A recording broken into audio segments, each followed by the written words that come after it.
విజయం charitable trust సేవలు స్ఫూర్తిదాయకమని ప్రధానోపాధ్యాయురాలు రమాదేవి పేర్కొన్నారు. తూర్పు గోదావరి జిల్లా కపిలేశ్వరం మండలం మాచర ఉన్నత పాఠశాలలో విద్యార్థులకు విద్యా సామగ్రి పంపిణీ కార్యక్రమం జరిగింది. ప్రధానోపాధ్యాయురాలు రమాదేవి మాట్లాడుతూ ఉపాధ్యాయులు విజయమోహన్ స్థాపించిన ట్రస్టు పేదలకు విద్యార్థులకు ఉపయోగపడడం శుభపరిణామమన్నారు. వృద్ధులకు దుప్పట్లు, విద్యార్థులకు ప్రోత్సాహక నగదు బహుమతులు, విద్యా సామగ్రి అందజేశారు. ఈ కార్యక్రమంలో ట్రస్టు సభ్యులు, ఉపాధ్యాయులు పాల్గొన్నారు. వాళ్ళందరూ గుర్తించాలి. అలాగే ఈరోజు విజయం చారిటబుల్ ట్రస్ట్ వాళ్ళు ఏర్పాటు చేసినటువంటి ఈ కార్యక్రమం యొక్క ముఖ్య ఉద్దేశాన్ని కూడా మనకు తెలియజేశారు.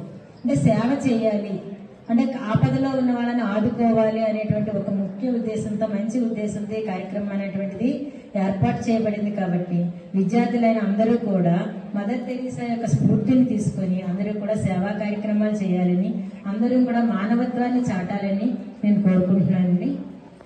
మతపరంగా అనేక సేవలు అందిస్తూనే ఒక చక్కటి సందేశాన్ని ఈ విశ్వ మానవాళికి అందించిన సేవామూర్తి, మానవతామూర్తి మదర్ తెరీసా గారు.